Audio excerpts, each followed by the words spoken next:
But let's be serious here. Shifting 8,000 American troops to Afghanistan is wholly inadequate when we see Taliban extremists using sanctuary bases in Pakistan to increase attacks on U.S. and NATO forces there, when we see the Karzai government struggling to maintain the confidence of the Afghan people, and when we see the Taliban gaining new recruits by the day. Against all evidence, President Bush continues to view Iraq as the central front on the war on terror. We've heard him say that over and over again. He refuses to acknowledge that al-Qaeda established a presence in Iraq only as a byproduct of our invasion in 2003. He ignores recent intelligence reports that al-Qaeda leaders are sending senior-level commanders and new recruits into Afghanistan, not Iraq. President Bush is disregarding the fact that al-Qaeda has reconstituted its global headquarters to plan future worldwide attacks of terrorism in the frontier regions of Pakistan, ungoverned territories that remain off limits to Pakistani military. After September 11, 2001, this president vowed that al-Qaeda would never again enjoy sanctuary to target the American people. Yet we're seeing it happening again before our very eyes. So unfortunately, President Bush will end his presidency in the same manner that he started, with a disastrous miscalculation of the threat posed by al-Qaeda and the necessary tools to combat Islamic extremism. When the president took office in January 2001, he and his senior advisors dismissed the focus on terrorism held by the preceding administration, refusing to believe that a superpower like the United States could be threatened by non-state actors.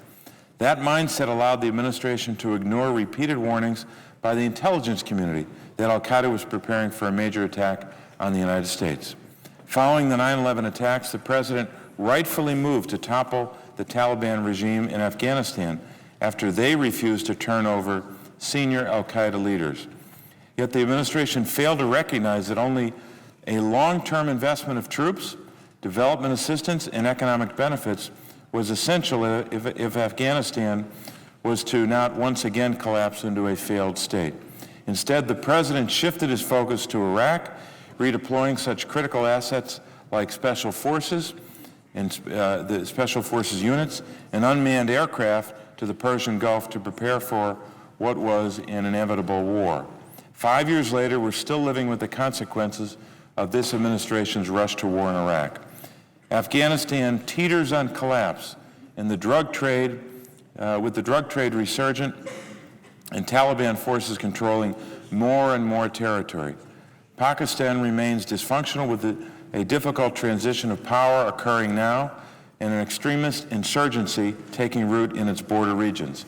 Iran has grown immeasurably stronger over the past 5 years, taking advantage of American inattention to move forward on its nuclear program and support extremist groups throughout the Middle East. And what we can never forget, the men who perpetrated the most deadly attacks on American soil remain free 7 years after the fact. This is not only a slap in the face to the families of the 3,000 Americans murdered on September the 11th, it remains a continuing danger as al-Qaeda plots new attacks on our nation. In his speech today at the National Defense University, the President made the following assertion, quote, "Together with our allies, we made substantial progress toward breaking up terrorist networks, and we will not rest until they are destroyed," unquote. We have heard similar statements from President Bush and senior administration officials dating back to 2002, that America is taking the fight to al-Qaeda in winning the global war on terrorism. The only problem is that the administration has never defined what victory means, nor provided a set of benchmarks to allow the American people to judge whether or not we are making real progress.